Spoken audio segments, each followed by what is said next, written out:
Conferencia dictada en Tercera Cámara el día 20 de abril de 1977 por el venerable maestro Samael Aún Beor. Vamos a comenzar nuestra plática de esta noche. Espero que todos los hermanos pongan el máximo de atención.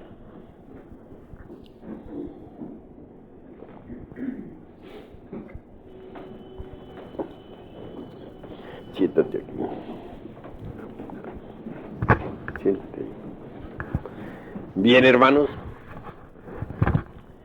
En todo caso, es necesario irnos conociendo cada vez más a sí mismos, si es que en verdad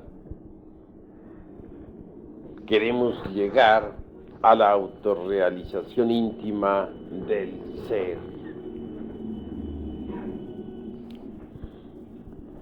Obviamente, necesitamos trabajar, como ya lo he dicho en mis pasadas cátedras, con el elemento fuego.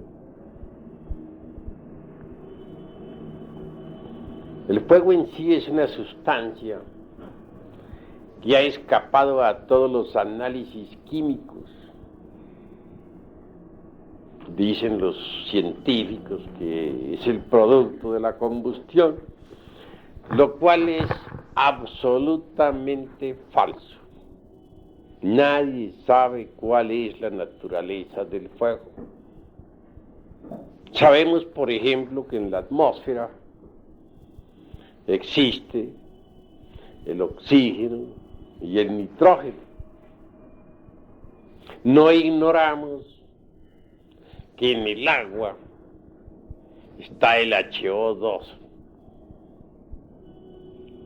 o sea, el hidrógeno y el oxígeno. Tampoco podemos ignorar que en la Tierra está el carbono. Pero, ¿cuál es en realidad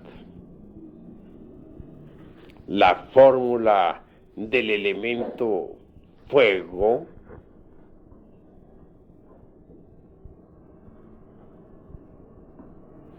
Cualquier hombre de ciencia nos hablaría del HO2, que dos átomos de oxígeno y que uno de hidrógeno, que para formar agua. Pero hagamos el ensayo con el HO2. Tratemos de unir los átomos de oxígeno e hidrógeno, tal como está en la fórmula, en un laboratorio, a ver si es cierto que resulta agua. Obviamente que no. ¿Por qué? Porque falta algo. ¿Qué? El elemento fuego. Entonces la fórmula del HO2 está incompleta. Eso es obvio. Así que el fuego escapa a todo. Una simple llama de estas que tenemos ahí, una veladora, sería suficiente como para que incendiáramos el mundo y ella permanecería impasible, ni aumentaría un átomo más ni un átomo menos. De cualquier veladora de estas sacamos otra veladora y otra y otra y otra y quemamos un depósito de gasolina, hacemos explotar un depósito de dinamita y sigue el fuego y quemamos el mundo. Y la veladora sigue igual, impávida, como si nada hubiera sucedido. ¿Qué clase de sustancia es esa? Que se burla de los químicos y que hace tantos prodigios. Sin embargo, permanece la misma, impasible. Realmente que la sustancia del fuego es divina. Ahora, a nosotros, como les decía a ustedes en pasada plática, solamente nos interesa la parte oculta del fuego, la llama de la llama. La asignatura astral del fuego, que es lo divinal. Es eso que vemos ahí en la cruz. Ese INRI. Ignis natura renovatur integran. El fuego renueva incesantemente la naturaleza.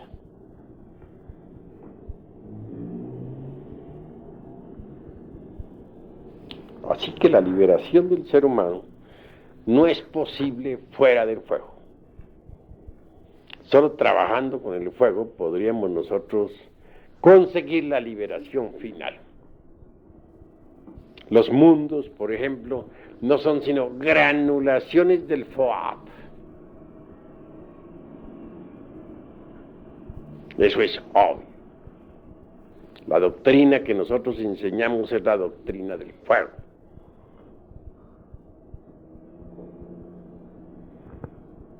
Los libros que hemos escrito han sido con carbones encendidos. Y entre el crepitar incesante de las llamas, hacemos llegar el conocimiento secreto a la humanidad. Bien sabemos que tras del fuego hay maravillas. Una vez a un elemental grandioso del fuego se le preguntó: ¿qué hay más allá del fuego? Respondió: eso es cosa que nosotros ignoramos. Dios es un fuego devorador, dice San Pablo. Y así es.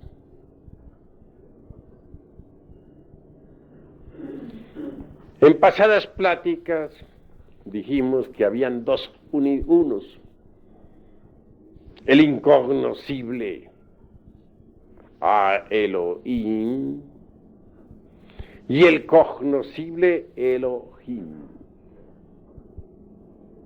A Elohim es la seidad incognoscible e inmanifestada.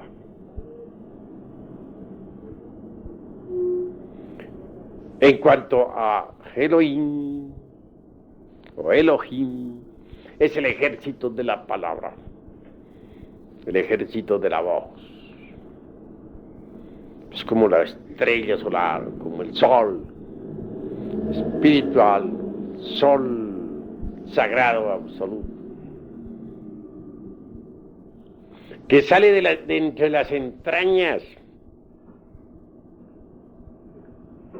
del incognoscible.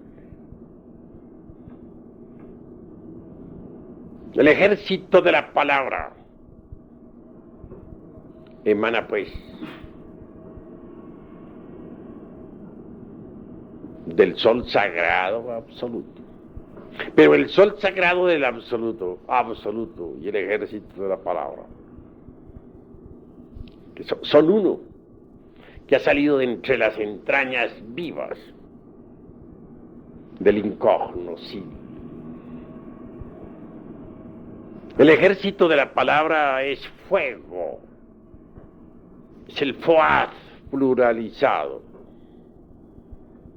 Mas no debemos olvidar que la variedad es unidad. El ejército de la voz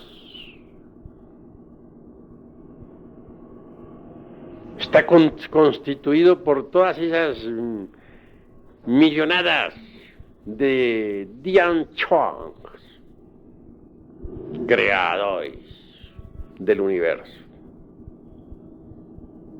Y todos ellos son llamas de fuego ardiente. Pero vean ustedes qué grandioso es ese despliegue de Brahma, ese despliegue de la divinidad, ese despliegue del gran fuego universal. ¿Cómo de lo incognoscible emana el demiurgo arquitecto del universo, que es fuego? Ahora bien, todo ese ejército de la palabra, todo ese ejército de los Dian Chuans, obviamente están numeralizados, clasificados en grupos, de acuerdo con las ideas cósmicas universales. Ellos son números vivientes, creando y volviendo nuevamente a crear.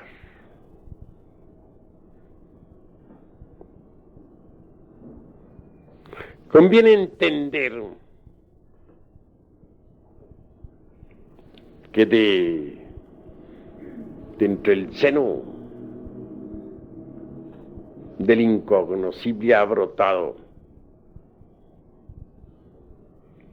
realmente el Logos, el Demiurgo, el Sol estelar, espiritual, el ejército de la palabra. Y a su vez, de ese Logos múltiple,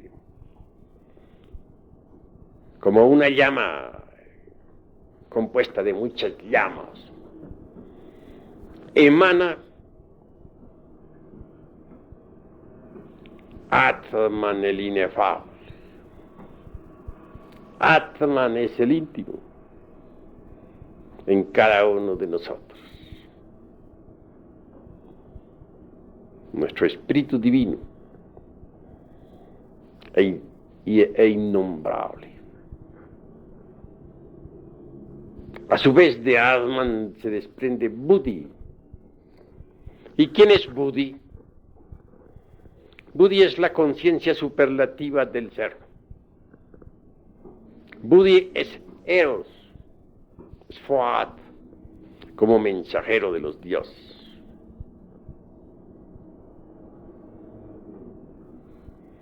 En los mundos superiores de conciencia cósmica, pueden los iniciados evidenciar el hecho concreto de que Atman siempre envía a Eros, o Fohat, o Buddhi, o la Valquiria, como diríamos en el lenguaje clásico de Wagner,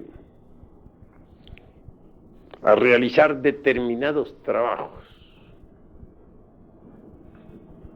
De manera que Fohat, o Buddhi, es mensajero de Atman.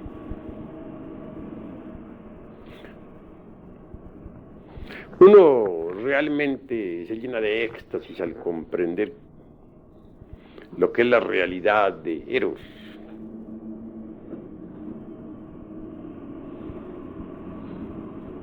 Uno se admira al ver a las valquirias de los Mahatmas trabajando en los mundos superiores de conciencia cósmica, llevando mensajes en todos los rincones del universo, inefables, damas de indescriptible belleza. Las valquirias trabajan en los templos. Las valquirias entregan mensajes. Las valquirias ayudan a los Mahatmas. Ellas son el Fohat, mensajero, el Eros, extraordinario, que palpita en cada uno de nosotros. ¿Qué sería de nosotros sin Eros? ¿Podríamos acaso realizar la gran obra del Padre? Nosotros necesitamos de Eros para poder desintegrar los agregados psíquicos inhumanos que en nuestro interior cargamos. Así pues, la estrella que se ha desprendido del sagrado sol absoluto es el demiurgo creador del universo. Es la llama de la cual salen las 7 llamas santas. Esa llama es triple, pero de ella salen las 7 llamas. Es decir, de la llama triple sale el eterno Heptaparaparchino. Del 3 sale el 7. De la misma forma en que nosotros, con 3 velas ahí encendidas en el altar, podemos encender 7. Así también, 3 formando una llama de 3 pábilos es el Logos. El Logos como santo afirmar, el Logos como santo negar, el Logos como santo conciliar. Pero de esa llama triple se desprende el eterno Heptaparaparchino, las 7 llamas. Atman, Buddhi y Atman Buddhi forman la mónada divina interior de cada uno de nos. Luego sigue el mana superior o alma humana, lo que de humano tenemos. Después viene esa mente que tenemos para pensar, que desgraciadamente está enfrascada entre los múltiples agregados psíquicos que constituyen el mí mismo, el sí mismo, el yo mismo, motivo por el cual decimos que no tenemos una sola mente, sino muchas mentes.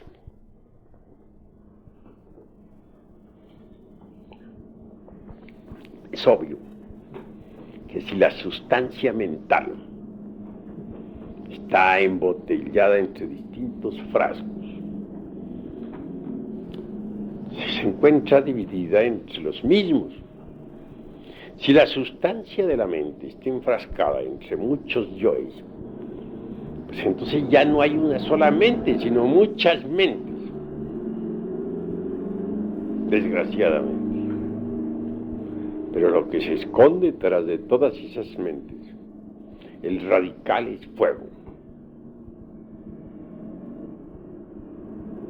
que sería en realidad de verdad el cuarto fuego, porque el quinto está detrás de todas esas emociones que cargamos, y en el iniciado auténtico detrás en su cuerpo astral.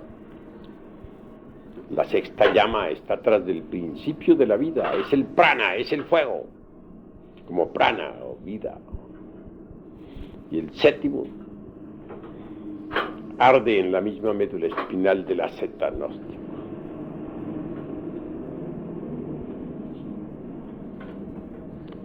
En realidad, de verdad, hablando desde un punto de vista de la anatomía oculta, diríamos que existen 7 serpientes, 2 grupos de a 3 con la coronación sublime de la séptima lengua de fuego que nos une con el uno, con la ley, con el Padre.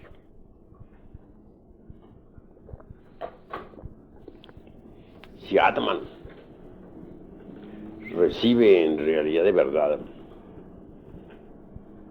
el principio ígneo, el fuego, del incognoscible, por mediación del demiurgo creador del universo,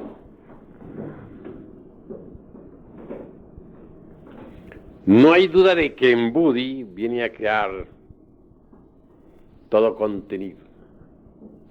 Con justa razón se nos ha dicho que el Buddhi es como un vaso de alabastro fino y transparente a través del cual arde la llama de Prajna. En el Buddhi, en el Eros, en la Valquiria, la doncella, la bella Helena de Troya, está contenido Atman, el inefable. Pero al fin y al cabo, Atman Buddhi como mónada son radicales.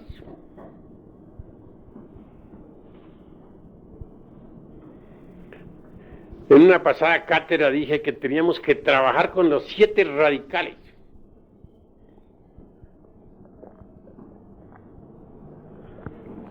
Y ya los hermanos creo que están informados de eso. Que son los 7 aspectos del fuego. en nosotros, las 7 lenguas de fuego, en la anatomía oculta, que emanan directamente del divino arquitecto del universo. Eso es obvio y así hay que entenderlo. La seidad en sí misma, incognoscible, es lo fundamental. De ella emana el fuego. Sat es seidad. Y de la seidad emana el fuego. Es decir, el demiurgo arquitecto.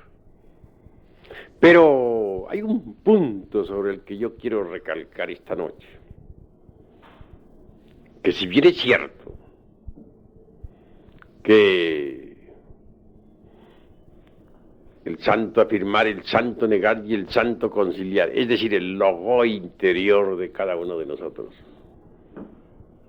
es radical.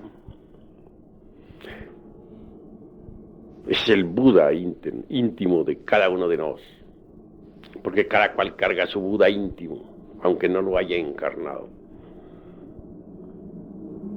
Ese Buda íntimo, a su vez, emana de Adi Buda. Y Adi Buda es el incognoscible. Individualizando, diríamos que cada uno de nosotros tiene su Adi Buda en el incognoscible espacio abstracto absoluto. De él emana nuestro logoi, y estoy ya particularizando y concretando. Y del logoi a su vez emanan los 7 aspectos del Foat, del fuego. Cuando digo que hay que trabajar con el fuego, debe ser todo bien entendido. Debemos tener un poco de conciencia más grande sobre lo que es el fuego. Hay que entenderlo mejor. La madre Kundalini de que tanto hemos hablado es fuego, es el Fohat en nosotros, en nuestra anatomía oculta. Es una variante de nuestro propio ser, pero derivado. Si necesitamos trabajar con el fuego, con ella, porque ella es la portadora del fuego. Ella, la serpiente ígnea, se revuelve aterradoramente entre los candeleros del templo.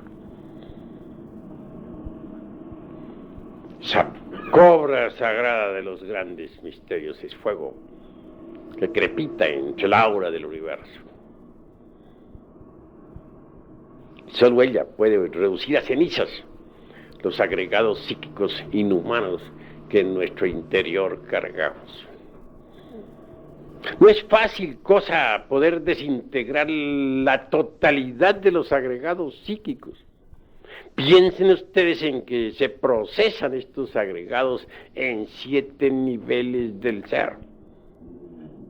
Hay santos que han logrado desintegrar agregados hasta en 5 y 6 niveles. Muy raro es aquel que logre desintegrar los agregados psíquicos en los 7 niveles del ser. Resulta que en los últimos niveles, especialmente en el 7º, tales agregados se vuelven terriblemente sutiles y suelen ser espantosamente difíciles. Si el iniciado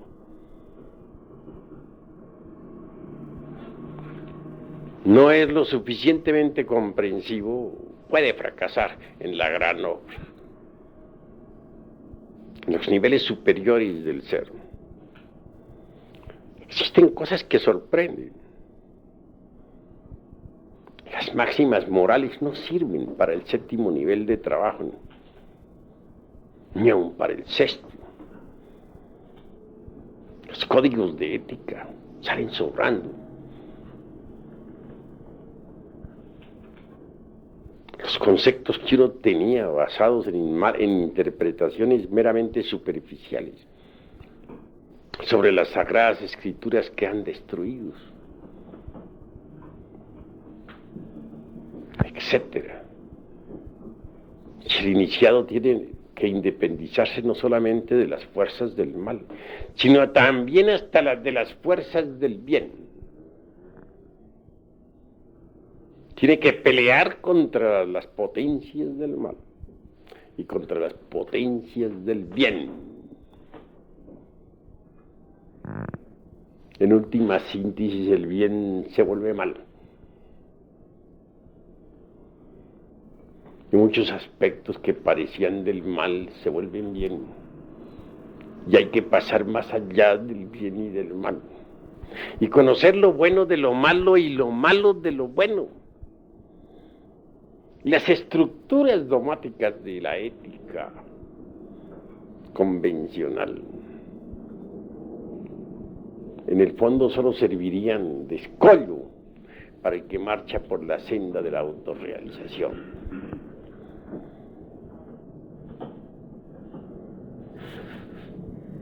Esa es la cruda realidad de los hechos. Hay una tendencia de las gentes a interpretar todo a su modo, superficialmente. Y quien quiera trabajar ya en un séptimo nivel tiene que ser estrictamente comprensivo, pasar más allá de todo dogma y hacer un inventario de sí mismo para saber qué es lo que le sobra y qué es lo que le falta. Muchas veces una bella virtud puede servir de escollo al navegante. A veces hasta gemas muy preciosas de la espiritualidad sirven de obstáculo. Por eso es que es tan difícil poder desintegrar los agregados psíquicos en los 7 niveles del ser. Por eso.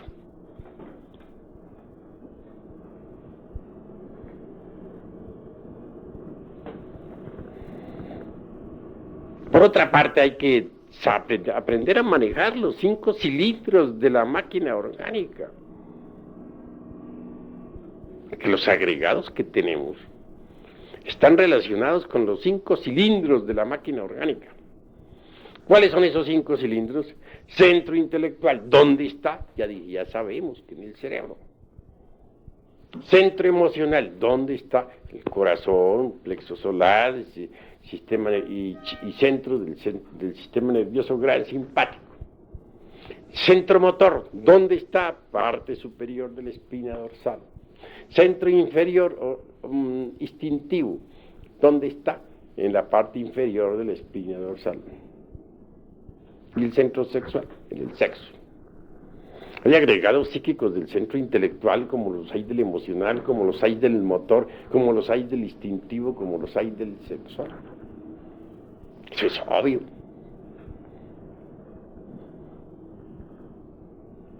Y uno tiene que estudiar los agregados psíquicos en cada centro, a ver cómo se comportan. Es cuestión de autorreflexión y experiencia directa, observación psicológica, etcétera.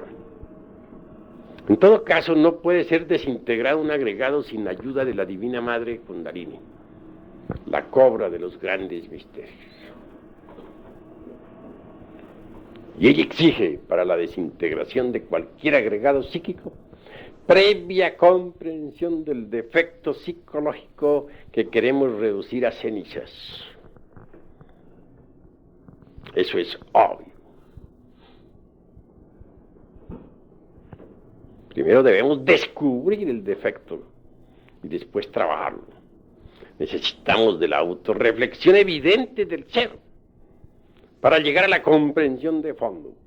Necesitamos de la meditación íntima, si es que queremos entender realmente tal o cual defecto. Pero una vez comprendido, hay que trabajarlo con la divina cobra sagrada de los grandes misterios. Solo así podríamos eliminarlo. Y repito, cualquier defecto está relacionado con algún centro de la máquina orgánica. Más con ayuda del fuego ese que viene desde el demiurgo creador del universo hasta la manifestación a través de todos estos niveles del ser. Podemos reducir a cenizas cualquier elemento psíquico indeseable. No tienen que familiarizarse ustedes un poco más con el fuego. Aprender a sentir con el fuego, aprender a pensar con el fuego, adorar el fuego, como lo hacen los parsis. Tanto los cristianos cuando exclaman Dios es un fuego devorador, como los parsis que adoran el fuego, como los miembros de cualquier tribu maya o tolteca o zapoteca o inca que rinden tanto culto al fuego. En el fondo pertenecen al más puro paganismo y al más delicioso esoterismo crístico.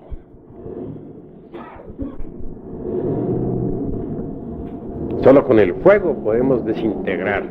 Mis caros hermanos, de entre los centros que nosotros tenemos en nuestro organismo, no hay duda de que el más difícil de controlar es el centro emocional.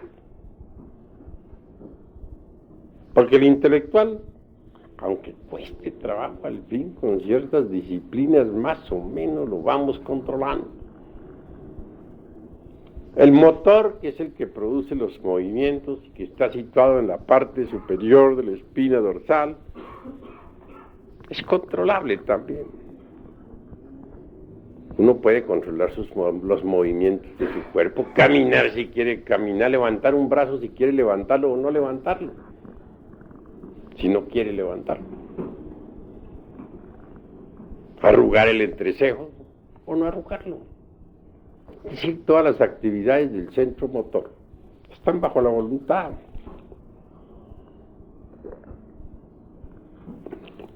Pero el centro emocional es terrible. Esa cuestión de las emociones negativas, del sentimiento y de los sentimentalismos, etcétera, se torna difícil de poder controlar. En el Indostán, por ejemplo, dicen, comparan el centro emocional a un elefante. Un elefante loco, por ejemplo, ¿qué hacen en el Indostán para controlarlo?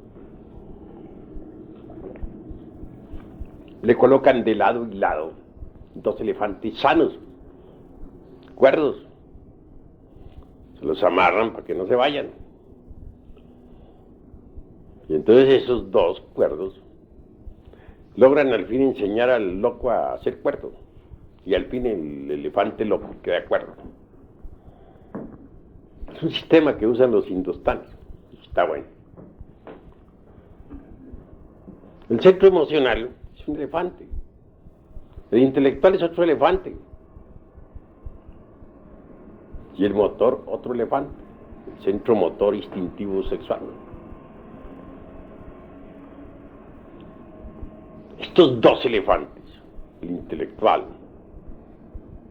y el motor, pueden controlar al elefante loco de las emociones. Si en un momento queremos estallar así de desesperación o de angustia, es decir, nos hemos identificado con alguna emoción negativa y estamos mal, ¿qué debemos hacer? Acostarnos en la cama, relajarnos y poner la mente en blanco. Al relajarnos estamos actuando con el centro motor. puesto que nos relajamos todo el cuerpo, aflojamos los músculos, toda tensión en el organismo. Y al poner la mente en blanco, es decir, al llevar a la mente a la quietud y el silencio, ¿qué sucede? El centro emocional no le queda más remedio que calmarse un poco, serenarse, y al fin el centro intelectual y el centro motor vienen a dominar al emocional. Son los dos elefantes cuerdos que vienen a domar al elefante loco.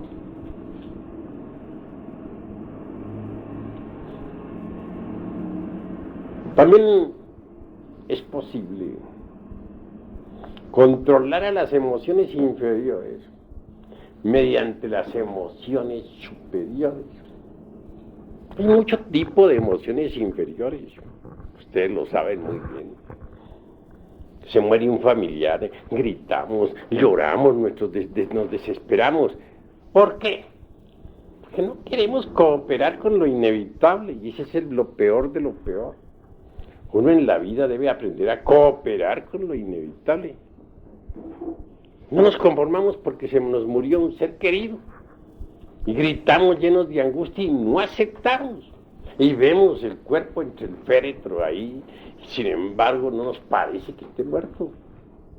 No lo creemos. No es posible para nosotros que ese ser haya muerto.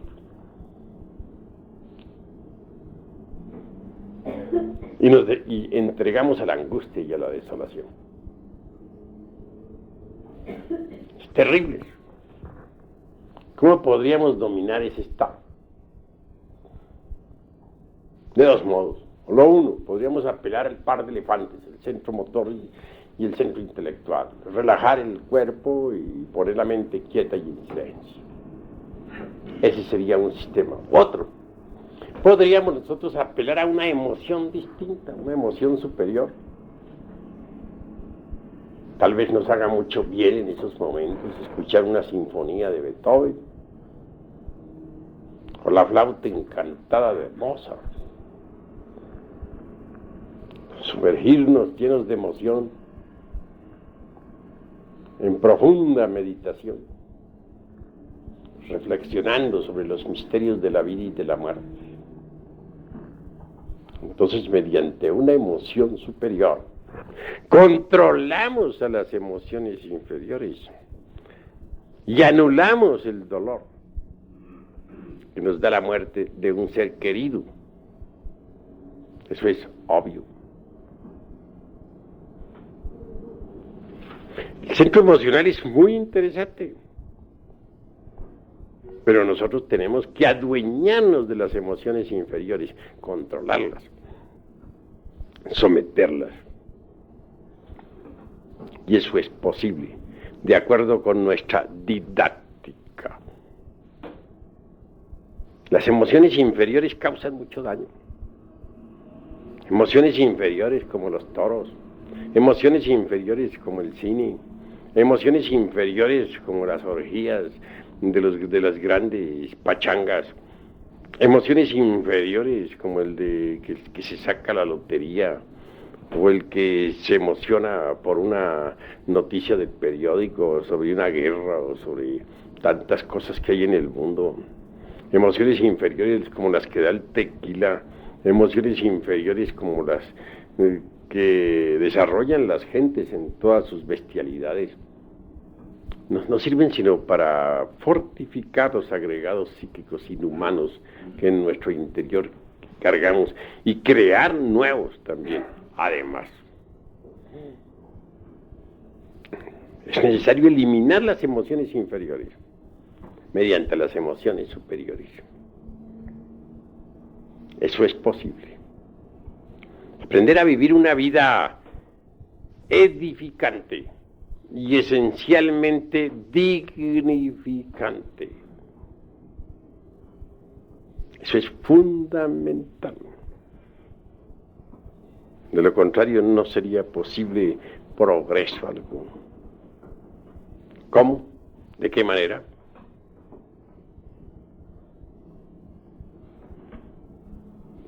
También necesitamos de ser más sinceros con nosotros mismos, a fin de desarrollar el centro emocional superior y liberarnos de las emociones meramente negativas y superficiales.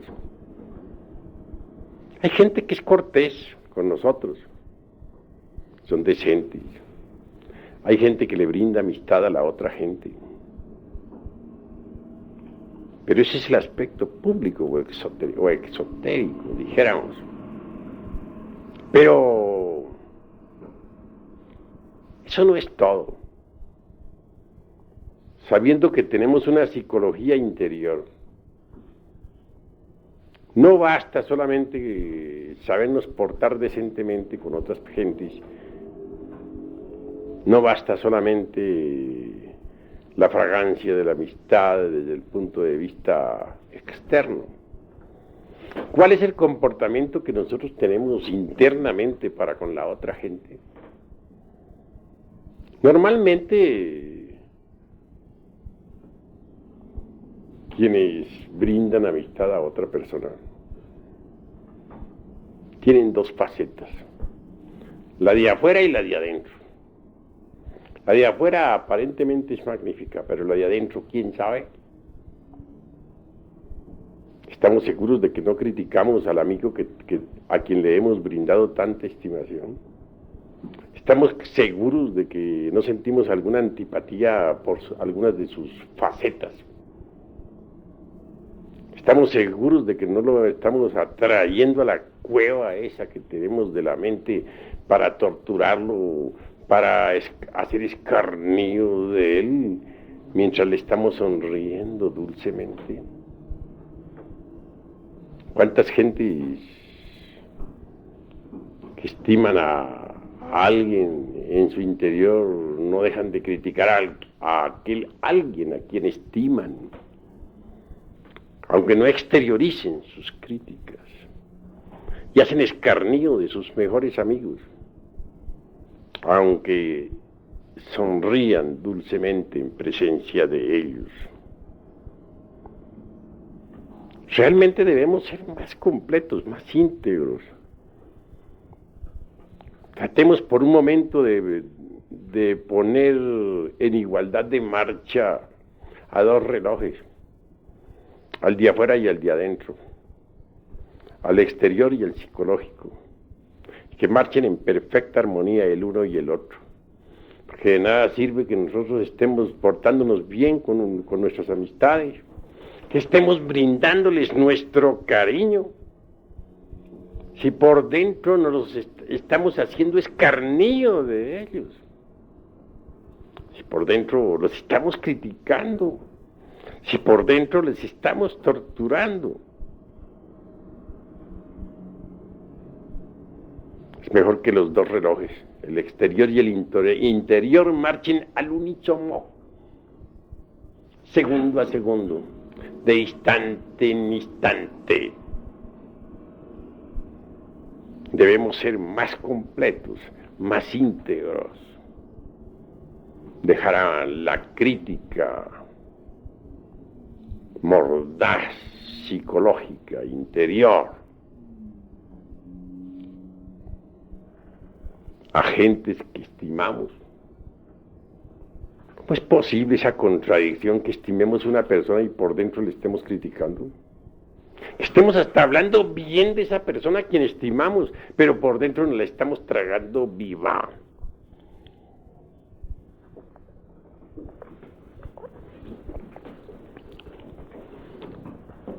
Ahora, ustedes deben saber muy bien que dentro de cada uno de nosotros vive mucha gente, todos los yoes.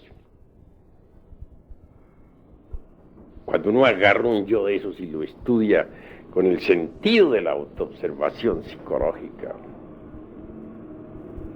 puede evidenciar que tiene los centros intelectual, el centro emocional, el centro motor instintivo sexual, es decir, que posee los tres cerebros. Cualquier yo tiene mente embotellada, tiene voluntad embotellada, es una persona completa. Y dentro de nosotros existen pues muchas personas, dentro de cada persona viven muchas personas, los agregados psíquicos.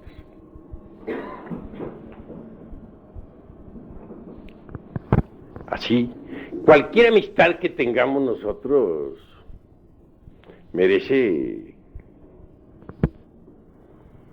que sea debidamente, dijéramos, tratada. ¿Tienen ustedes un amigo, por ejemplo? Hay cosas del amigo que les gustan a ustedes y hay cosas que les disgustan a ustedes. Ustedes son amigos de algún yo de su amigo, o de unos cuantos yoes de su amigo.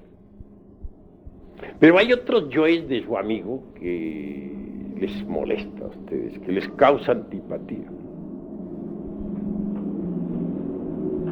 Porque tenemos que tener en cuenta que dentro de cada persona se manifiestan muchas personas.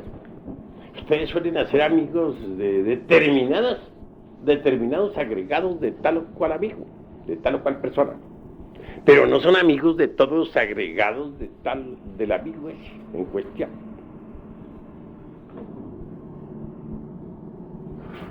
Por eso dicen, hay cosas de este amigo que me gustan, hay cosas que me disgustan, tiene cosas buenas, tiene cosas malas. Esa es la forma que nosotros tenemos para hablar.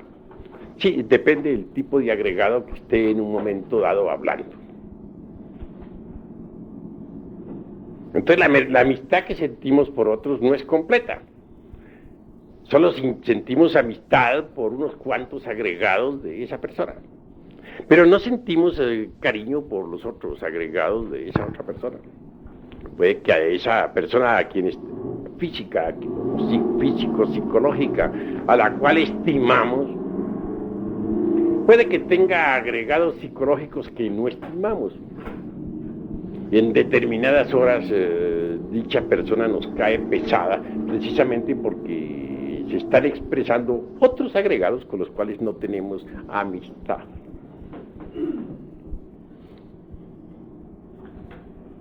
Esa es la cruda realidad de los hechos. Si tuviéramos un yo permanente, diríamos, soy amigo de fulano de tal, en forma total, completa. No le encontraríamos peros ni tachas de ninguna especie. Pero resulta que no hay un yo permanente, sino muchos. Entonces, a cuál agregado de esos, o a cuál yo de esos, del sujeto XX es que nosotros estimamos? No será a todos. Por eso necesitamos ser comprensivos en esto de la interrelación. ¿Por qué pelean los amigos? Sencillamente porque de pronto interviene dentro de la personalidad un agregado que no es amigo del amigo.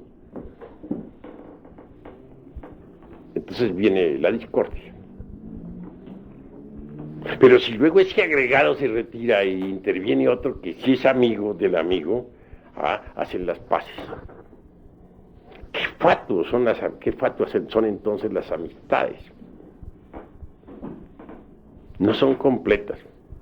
Y no son completas porque no son comprensivas. No entienden esto de la pluralidad del yo. Si no, serían completas. Sabrían disculpar los defectos del amigo y no reñirían con él. Falta ese conocimiento para que nosotros no riñamos con nuestros amigos, hacernos más conscientes de eso. Así mejoramos nosotros la interrelación, la convivencia. Existen simpatías que podríamos decir son mecánicas y antipatías mecánicas. Ni una ni otra sirven porque son mecánicas. A veces decimos fulano de tal me cae gordo. ¿Pero qué es lo que nos cae gordo de fulano de tal? Un agregado psíquico que posiblemente no es amigo de nosotros. Eso es todo. Nosotros no debemos tratar, pues, de hacer una simpatía a la fuerza con alguien que antipatizamos, sino ante todo descubrir cuál es la causa de la antipatía. Cuando descubrimos a base de reflexiones que esa antipatía es mecánica, la antipatía desaparece entonces por sí misma y queda la simpatía. ¿Cómo podríamos o qué base podría servirnos para llegar a la conclusión de que una antipatía es mecánica? Yo digo que sencillamente comprender la pluralidad del yo. Es indubitable que dentro de toda persona viven muchas personas. Hay veces que en determinada gente, por ejemplo, en determinados sujetos se expresa algunos agregados que no nos gustan. Esto es mecánico. Reflexionemos en que dentro de esa persona que nos cae gorda, también hay agregados que pueden simpatizar con nosotros y ser serviciales y amigos. Que no todos los agregados que se manifiestan en un sujeto XX son desagradables para nosotros. Pueden manifestarse en un XX fulano que no nos gusta, agregados que sí nos gustan. Si reflexionamos en eso, comprendemos este punto de vista de la pluralidad del yo. Desaparece la mecanicidad, la mecánica antipatía, que es tan perjudicial porque desarrolla cada vez más y más los elementos psíquicos inhumanos que están relacionados con el centro emocional negativo. Cuanto más vayamos nosotros eliminando los agregados del centro emocional negativo, más y más se irá desarrollando en nosotros el centro emocional superior. Pero digo que el centro emocional superior es grandioso, es más poderoso que el intelecto. Con el centro emocional superior podemos nosotros comprender la naturaleza del fuego. Los libros sagrados están escritos con carbones encendidos, es decir, con fuego. El lenguaje de la Biblia, por ejemplo, es parabólico. Es el lenguaje del centro emocional superior. Las experiencias místicas e incorpóreas obviamente son parabólicas y solamente se pueden entender con el centro emocional superior. Los misterios de la vida y de la muerte son perfectamente cognoscibles mediante el centro emocional superior. Eso es obvio. Les he dicho a ustedes que la mónada de nosotros es lo más importante. Que cuanto más vayamos eliminando los elementos psíquicos inferiores, más y más iremos recibiendo las radiaciones de la mónada. Esta mónada es Atman Buddhi. Atman es el inefable. Él recibe la fuerza que viene del demiurgo creador. El demiurgo a su vez la recibe de Adi Buddha, la seidad incognoscible. Atman, como desdoblamiento del divino arquitecto del universo, es inefable. Es lo que se llamaría el Paramatman o el Chivatadva.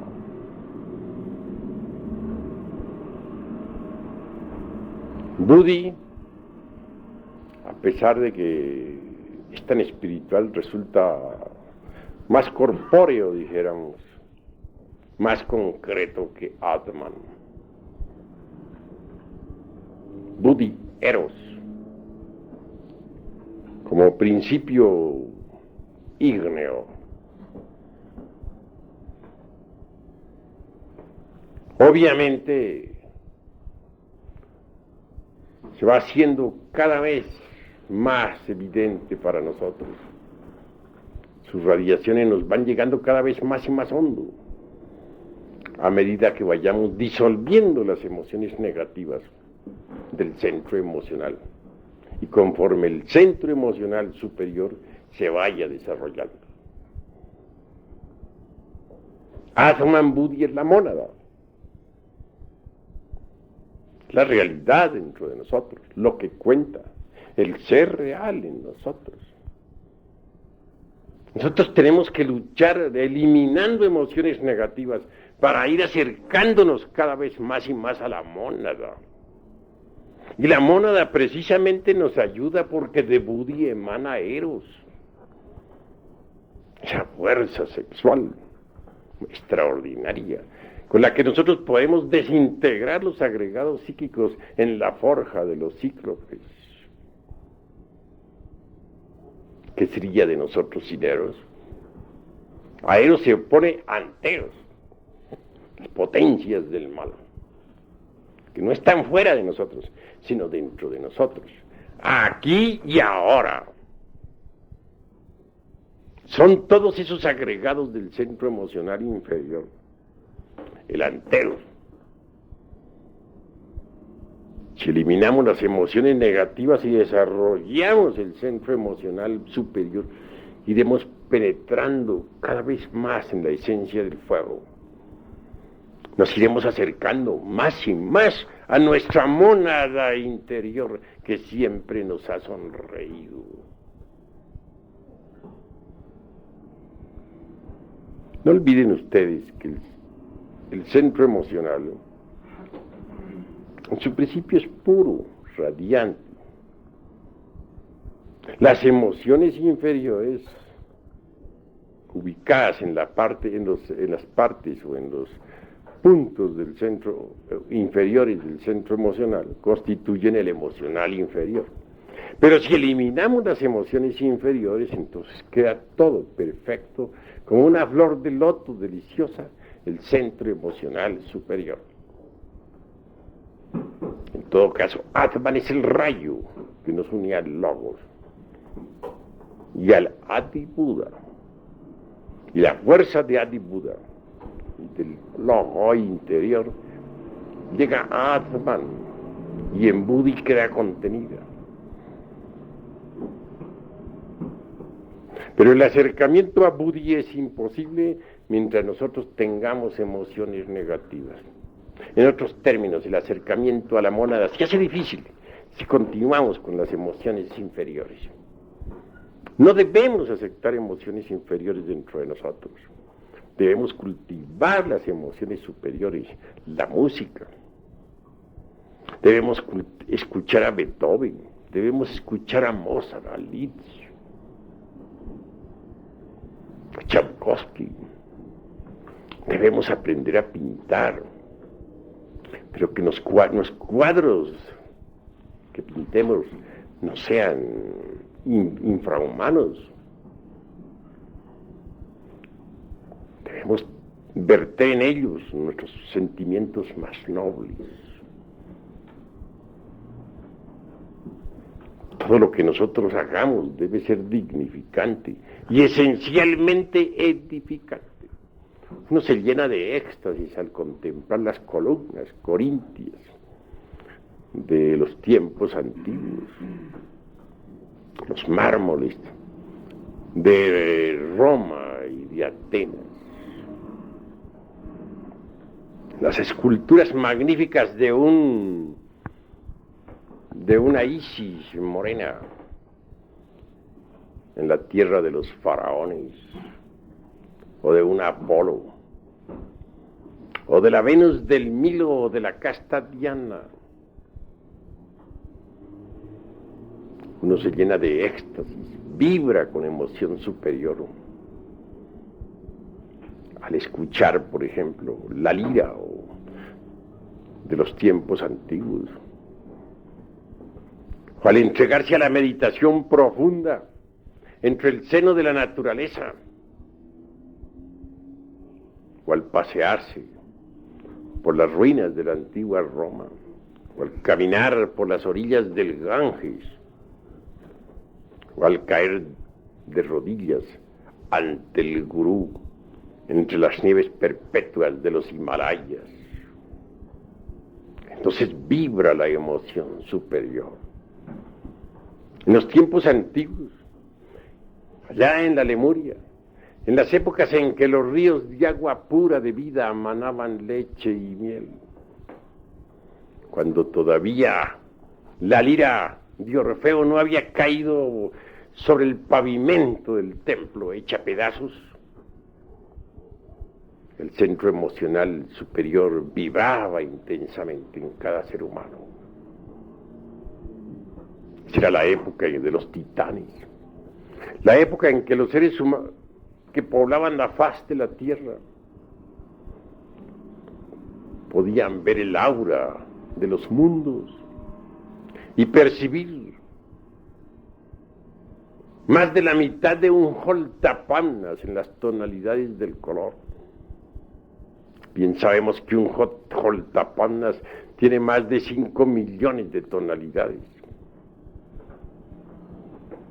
Pero cuando el centro emocional inferior se desarrolló con las pasiones violentas, con la lujuria, con el odio, con las guerras crueles entre hermanos, entonces ese sentido se atrofió, quedó metida la humanidad dentro de este mundo tridimensional de Euclides. Ha llegado la hora de entender que solo mediante el centro emocional superior es posible penetrar más profundamente dentro de nosotros mismos. Si nosotros procedemos rectamente, si aprendemos a vivir,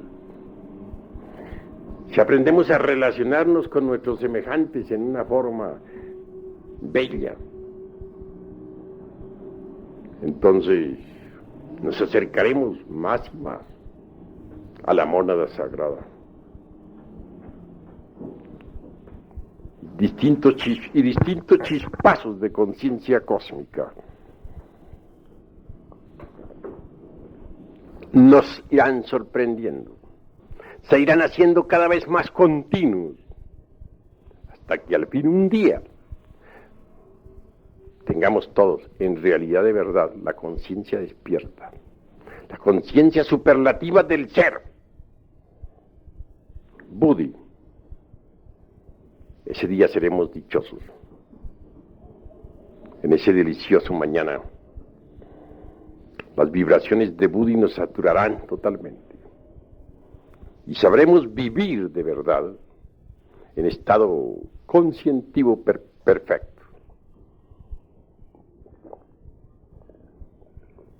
Hasta aquí esta cátedra. Ahora doy plena libertad para que los aquí presentes interroguen, hagan preguntas sobre el tema, pero sin salirse del tema. Ya ves tú cuán fácil es tergiversar la enseñanza. Tú lo haces con el corazón sencillo y sincero, pero después que tú digas eso, otro fulano la tergiversa un poquito más. Y el tercero la sigue tergiversando más. Y cuando la enseñanza llegue a toda la América, ya se estará diciendo, Samael aún peor, está contra las virtudes, no más virtudes. Así se tergiversa la enseñanza. Y así se ha tergiversado la enseñanza de todos los hermanos mayores que han ayudado a la humanidad. ¿Qué quedó del budismo? ¿Me puedes decir tú? Gautama Sakyamuni habló contra el abominable órgano kundartiguador. Toda su doctrina fue contra las malas consecuencias de ese abominable órgano. Hoy tenemos un evangelio budista deformado completamente. Ya nada, casi nada queda del budismo antiguo.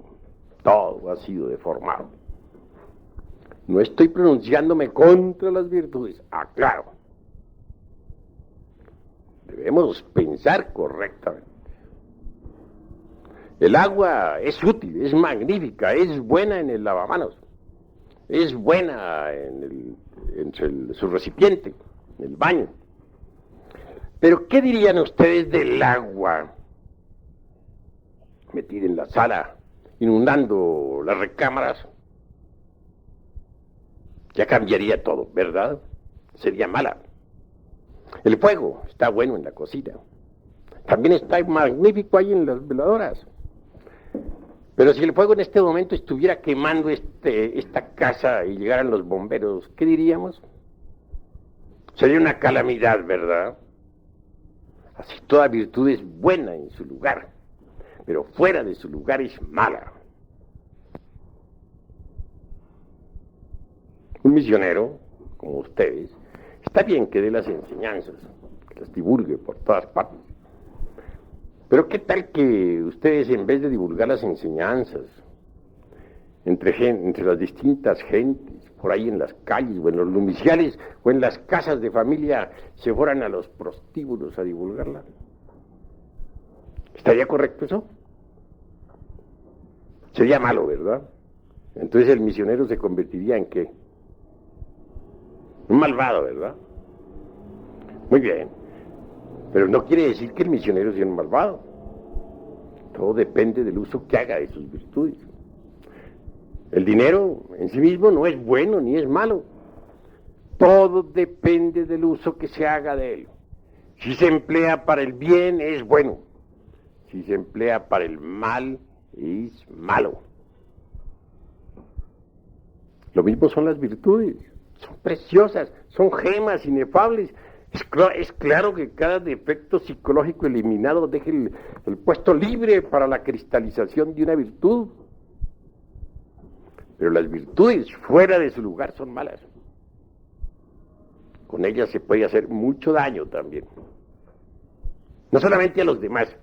Uno puede dañarse a sí mismo con sus propias virtudes si no las sabe manejar. Quiero que entiendan esto los hermanos con una claridad perfecta. ¿Qué dirían ustedes, por ejemplo, de la violencia? ¿Será buena la violencia o no? ¿Qué me responden? ¿Cuál sería la respuesta? Está más lógico aquello, esa respuesta que da. La violencia, si se aplica con sentido de defensa, es bueno para uno. Y si se aplica en una forma excesiva, entonces ya nos perjudica a nosotros mismos. En sustancia está correcto lo que tú estás diciendo, más hay que detallarlo. Obviamente, la violencia conduce y no es aconsejable. Pero tengamos esto. Un hombre tiene su esposa y tiene sus hijos. Vive en su casa. Tiene hijas también, ya grandes, señoritas. De pronto un grupo de bandidos resuelve asaltar la casa para violar a su esposa y violar a sus hijas y todo. Incendiar la casa y robar. Pero allí hay un hombre, el marido. Él siente cuando los bandidos penetran en la casa, es consciente de eso. Pero en vez de empuñar un arma para la defensa de su hogar, bendice a los bandidos, porque está en el camino, está en la senda. Que Dios os bendiga, hermanos de mi alma. No cometáis ese crimen tan horrible de violar a mi mujer mientras se la están violando, de violar a mis hijas mientras se las están violando, de robar mis dineros mientras están atrapándoles los últimos, de incendiar mi casa mientras ya le están metiendo fuego. No hagáis eso, hermanitos, porque tendréis mucho karma por pagar. Sin embargo, yo estoy dispuesto a bendecirlos a todos ustedes. Bueno, supongamos que salga vivo de esa contienda porque los bandidos se compadezcan de él. Bueno, ¿cómo quedaría ese hombre ante las autoridades y ante la divinidad? Las autoridades creo que lo juzgarían por cómplice del delito. Eso está ya visto en el Código Penal. Ese hombre merece la cárcel, ¿verdad? Por cobarde y porque se ha convertido en cómplice del delito. Es obvio que merece la cárcel. Se ha convertido en cómplice. Es un cobarde. Entonces, ¿cuál es el deber de ese hombre ahí? Está en la senda, es iniciado, quiere ser Mahatma y no sé qué más. ¿Cuál es su deber? Pues morir en el campo de batalla, defender su familia como de lugar, morir peleando, pero morir, si le tocó morir, morir, cumpliendo con su deber de hombre. Ese es su deber. ¿O qué diríamos, por ejemplo, de un militar? Y aquí tenemos a nuestro hermano, teniente coronel Moisés Rodríguez Tapias. ¿Qué diríamos, por ejemplo, qué diría nuestro hermano que es militar?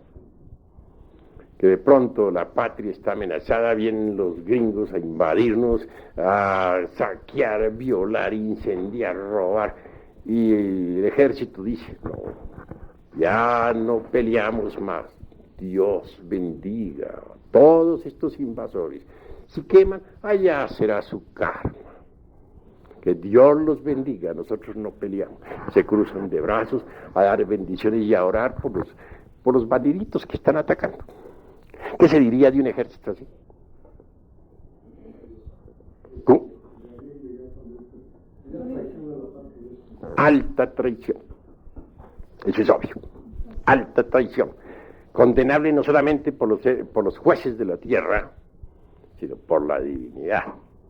¿Cuál es entonces el deber del ejército en ese momento? Defender. Hay que usar las armas. De manera que las armas en sí mismas no son ni buenas ni malas, todo depende del uso que se haga de ellas. Si se emplean para el bien son buenas, pero si se emplean para el mal son malas. Todo depende.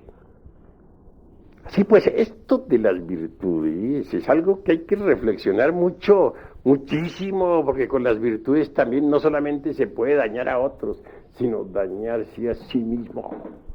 A ver, va a preguntar algo el hermano. Yo no he entendido en el Ramayana por qué Krishna incita a Arjuna a que pelee contra sus parientes. No he sabido interpretar eso. Que dice que no importa que los maten, ¿verdad? Que al cabo el alma persiste, eso no lo he entendido. Bueno, que viva Krishna y con sus ánimos que le da a Arjuna y que vive esa pelea contra los parientes, maravilloso. Yo mismo estoy de acuerdo, vamos a pelear contra todos los parientes, desenvainemos la espada y vamos contra todos. ¿Sabes tú cuáles son esos parientes? Pues son todos los agregados psíquicos que en nuestro interior cargamos.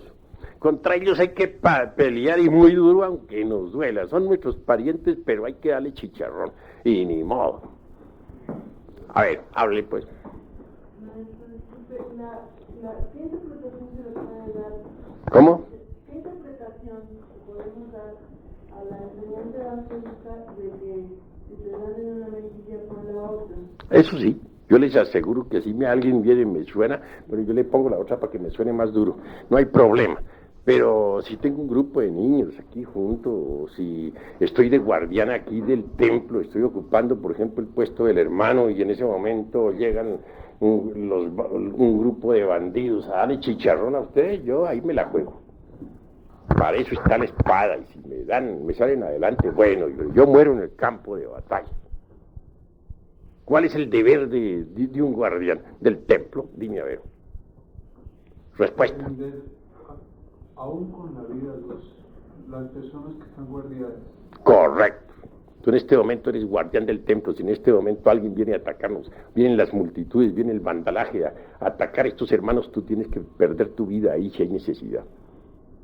Porque ese es el guardián del templo. De manera que entonces, una cosa es una cosa y otra cosa es otra cosa. Una cosa es que nosotros bendigamos a nuestros enemigos, que devolvamos bien por mal, que pongamos la mejilla derecha para que nos suenen más duro. Y otra cosa es cumplir con nuestro deber cuando llega la hora de cumplir, de defender, saber defender a los que están a nuestro cargo. ¿Entendido? ¿Hay otra pregunta? Sí, hermano. Hablando de las virtudes, se puede considerar que en muchos casos una virtud puede crear dependencia psicológica. Pero la virtud, cuando no se sabe usar, puede crear dependencias psicológicas, puede convertirlo a uno en tirano, puede hacerle a uno dar un paso en falso, etc. Por ejemplo, ¿cuántos jueces que tuvieron la virtud del cumplimiento de su deber en épocas de la Revolución Francesa enviaron a los inocentes al cadalso?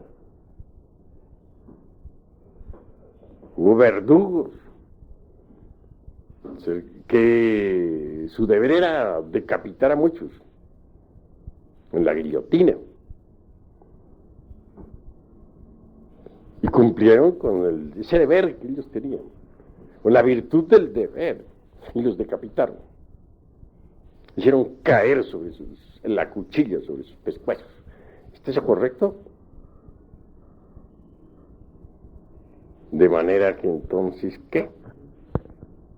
Hay que aprender a manejar las virtudes, no es que sean subestimables, son gemas preciosas, afloran en nosotros conforme los agregados psíquicos van siendo eliminados.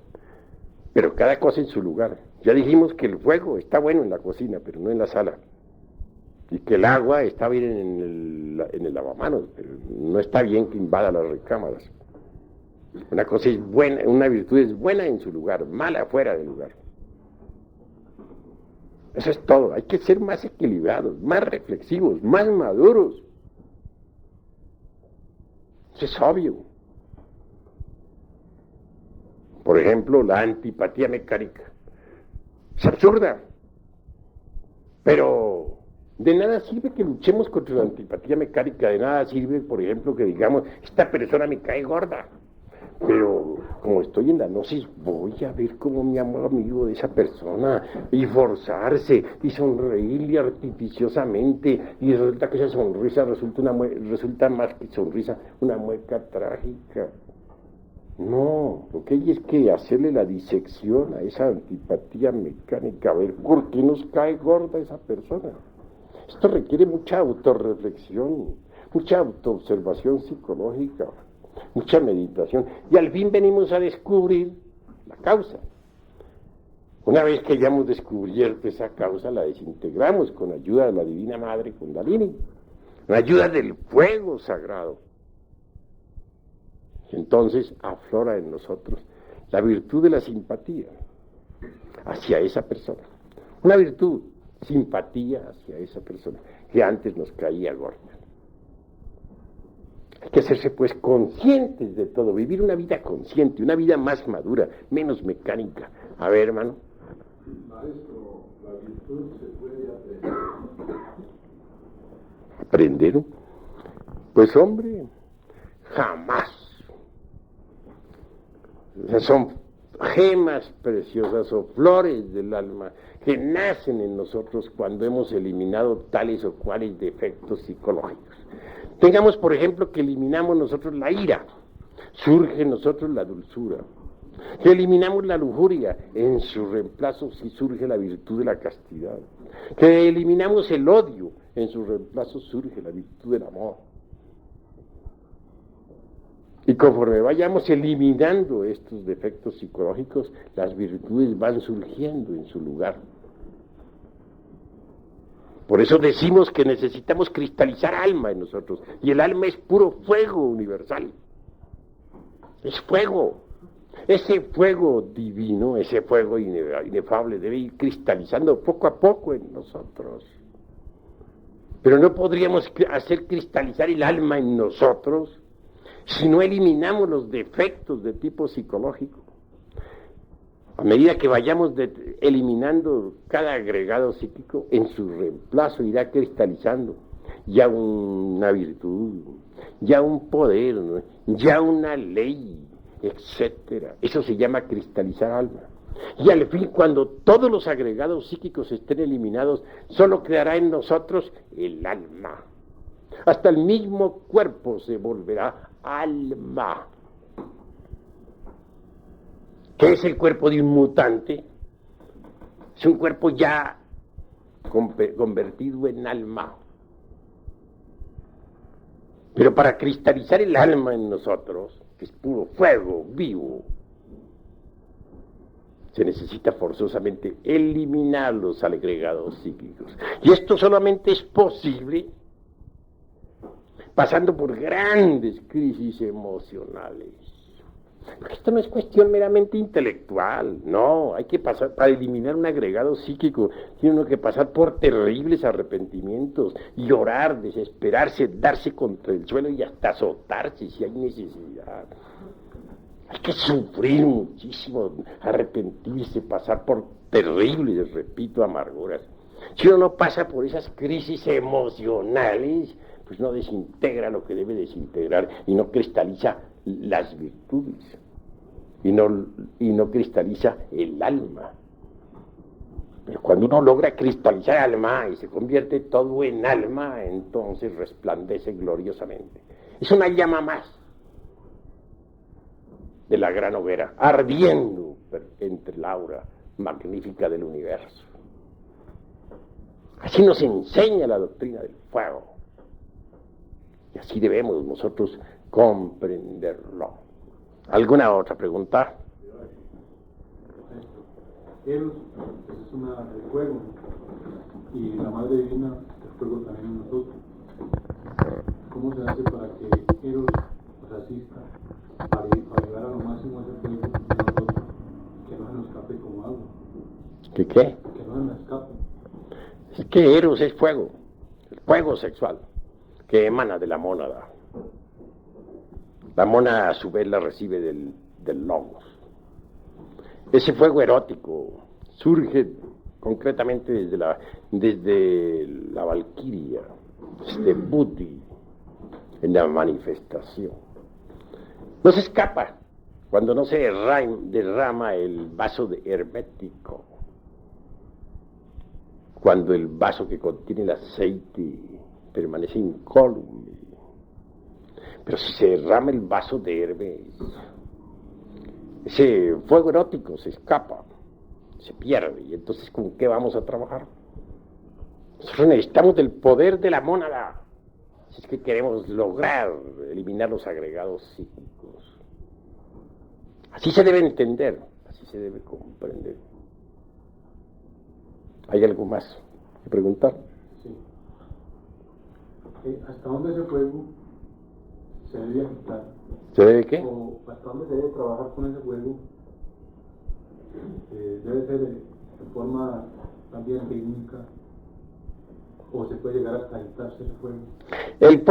El fuego se manifiesta o se debe usar, para ser más claro, durante todo el trabajo esotérico de forma pues perfecta, rítmica, porque hay tiempos de plus y hay tiempos de minus, hay tiempos de mahambantaras particulares y tiempos de mahapralayas particulares, tiempos de actividad y tiempos de reposo.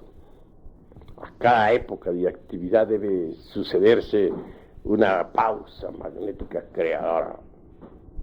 Que todo existe el biorritmo. A ver, hermano. Volviendo a lo de las crisis emocionales que usted mencionaba, sería congruente que una persona que esté interesada realmente en realizar la gran obra pidiera a su ser, lo hiciese pasar por esa crisis emocional. El ser es el ser y tiene muchas partes. ¿A cuál parte del ser te estás refiriendo? Por lo menos hacia el entrenador psicológico, a la luz particular. Cada parte del ser merece ser reflexionada, porque sabemos muy bien que de la llama única emanan las 7 llamas, y las 7 se multiplican por 7, y esas 7, y a su vez sigue así por otras 7, etcétera, etcétera, etcétera. De manera que, obviamente, uno solo hace una parte. Las otras partes del ser tienen que trabajar también. Eso es obvio. Cada llama está obligada a trabajar. Pero, obviamente, es la Madre Divina Kundalini, la esposa de Shiva, la obligada realmente a realizar el máximo del trabajo.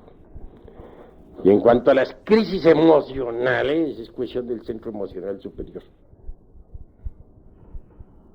Es cuestión de comprensión. Cuando uno comprende lo absurdo que ha sido, cuando uno se da cuenta de que uno no es más que una piltrafa humana que no vale nada, entonces surge el arrepentimiento por todos los delitos cometidos. Y de ello deviene la crisis emocional natural, no fingida, sino sentida de verdad. Eso es todo. Cuando se dice que el agua es el habitáculo del fuego, se está diciendo de que el fuego proviene del agua, o es el fuego el primer elemento que le da vida a los demás elementos. El agua puedes tú analizarla. Encuentras la fórmula HO2, pero esa H2 sin FOHAT quedaría incompleta. Hay que añadirle a la fórmula el FOHAT. De manera que entonces no podría existir el agua sin el elemento fuego, que es lo primordial, es lo fundamental. Cuando el fuego condensa, primero lo hace en aire, después en agua y por último en tierra. Tú puedes conocer los elementos químicos del agua, el HO2. Puedes conocer los elementos químicos de la tierra y saber lo importante que es el carbono. Puedes conocer los elementos químicos del aire y saber lo que es el nitrógeno y el oxígeno. Pero ¿cuáles son los elementos químicos del fuego? ¿Quién ha analizado esa sustancia? ¿Cuál es su fórmula? Hasta ahora es desconocida. ¿Por qué? Porque es la expresión viva de la seidad, es la reflexión del logos en el universo. De manera que del fuego sale todo. Y si no trabajamos con el fuego, desintegrando nuestros defectos psicológicos, marcharemos por el camino del error.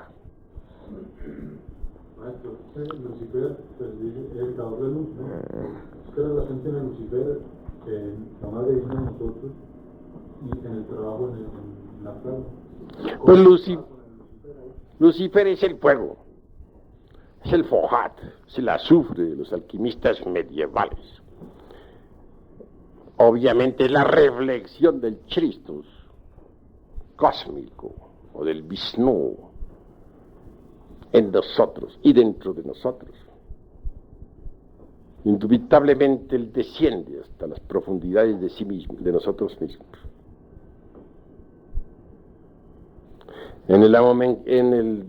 En cuestiones de esoterismo crístico decimos que es el diablo cuando todavía nosotros no hemos eliminado los agregados, porque en él se refleja entonces todos nuestros defectos.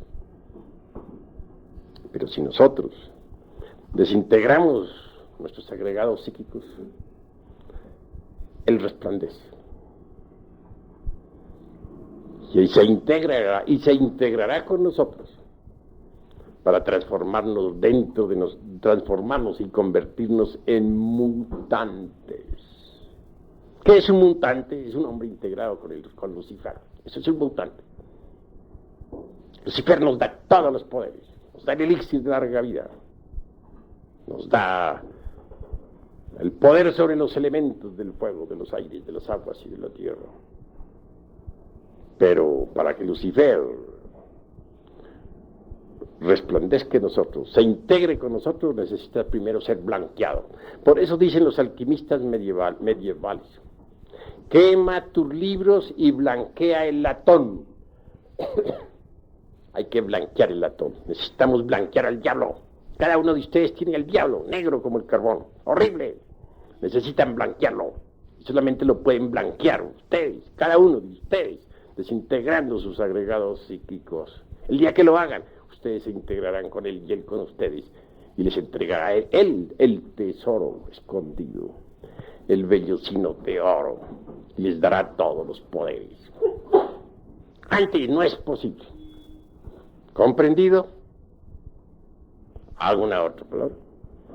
Cuando el arrepentimiento no surge debido a la multiplicidad del ego, tomar una determinación respecto a uno mismo que aparentemente puede ser mala, puede servirnos de base para comprender aquello de que hay obstáculos. Bueno, habla más claro, que no te estoy entendiendo. Barájamela más despacio, más claro, más despacio y más fuertemente. Cuando el arrepentimiento no surge, maestro, cualquier determinación que nosotros tomemos debido a la multiplicidad del ego para, digamos, para castigarnos como lo hacía San Antonio y San Francisco, eso que aparentemente podría ser una maldad, nos puede ayudar en el camino de la autorrealización para eliminar determinados agregados psíquicos. Bueno, en esto no hay dogmas. Esto lo que hay son inventarios, sumas y restas, multiplicaciones y divisiones. Hay que saber qué es lo que nos sobra y qué es lo que nos falta, sin dogmas. En primer lugar, lo que se necesita es saber si no surge el arrepentimiento en nosotros. Si verdad no surge es porque somos perversos. Porque cuando surge en nosotros es porque todavía no hay perversidad. Pero si no surge, somos demasiado malvados, demasiado perversos. Y, obviamente, mis queridos amigos, ¿qué hay en el arrepentimiento? Algunos lo traducen en una forma y otros en otra forma. Hay quienes dicen que es cambiar la forma de pensar y citan términos griegos y etcétera, etcétera, etcétera, y otras tantas hierbas. Perdónenseme la franqueza, pero no estoy de acuerdo con esas concepciones. Cuando uno en realidad de verdad se enfrenta a su propia mónada divinal, que emana del sagrado sol absoluto, y mira hacia abajo lo que tiene en el fondo y se da cuenta de todas sus barbaridades, hay arrepentimiento. Trabaja con arrepentimiento, pasa por las emociones, y pasa por las crisis emocionales. Pero cuando uno se ha alejado tanto del sagrado sol absoluto, que ya las emanaciones, las ondulaciones cósmicas del sagrado sol absoluto no le llegan, porque está demasiado desviado, alejado, caído en la magia negra, es un caso perdido. En ese caso es un malvado. Y ese malvado tendrá que castigarse mucho a sí mismo. Necesitará pasar por horribles penitencias, obviamente. Necesitará ser muy sincero consigo mismo, demasiado sincero, a fin de que pueda en verdad desintegrar los agregados psíquicos inhumanos que en su interior carga. Pero ante todo, si no le ha llegado el arrepentimiento es porque es un malvado, perverso. Ha llegado a la perversidad, porque una cosa es la maldad y otra la perversidad. El perverso ya no tiene remordimiento ni arrepentimientos. Es un caso perdido. Ya no lo tocan las ondulaciones cósmicas del sagrado sol absoluto. Por eso no siente ni remordimiento ni arrepentimiento. Se vuelve cínico y se convierte en habitante del reino mineral sumergido. Ingresa en el mundo de 96 leyes. Eso es todo. Pero, ¿cómo hacer en ese caso para lograr que el que no tiene arrepentimiento se arrepienta? Repito, necesitará apelar a mucha fuerza de reflexión para analizar sus defectos psicológicos y hasta hacer ciertas penitencias rigurosas y disciplinarse, etc. Bueno, he dicho. ¿Alguna otra palabra? ¿Alguna otra pregunta? Yo decía la pregunta de Lucifer. Quería saber esto, he tenido esta inquietud. Uno encuentra que, según nos dice usted, en promedio tenemos un 3% de conciencia libre, ¿no? En promedio. Eso podría decirse que hay una parte de nuestro Lucifer que no está negro. Entonces, si vemos, pongamos como al Fausto, ¿él cómo llama a su Lucifer? Su imagen, ¿no? ¿No hay una fórmula exacta para uno trabajar con él o para uno invocarlo y que siga en Dios? Bueno, eso detrás de esa pregunta hay un resorte de curiosidad, en el fondo. En el fondo hay un resorte de curiosidad. Te gustaría trabajar con él sencillamente porque se ha oído hablar tanto sobre él. Habla Goethe, habla el doctor Fausto, encantador y mago. Se citen tantos textos que bien vale la pena intentar alguna amistad con él. Pero pregunto a los aquí presentes, ¿hay alguno que ya esté tan preparado como para trabajar con el señor Lucifer? Seamos sinceros. ¿Cuál de ustedes está preparado? Ninguno, ¿verdad? Primero démonos el lujo de morir y luego vendrá lo demás. A ver, hermano. Maestro,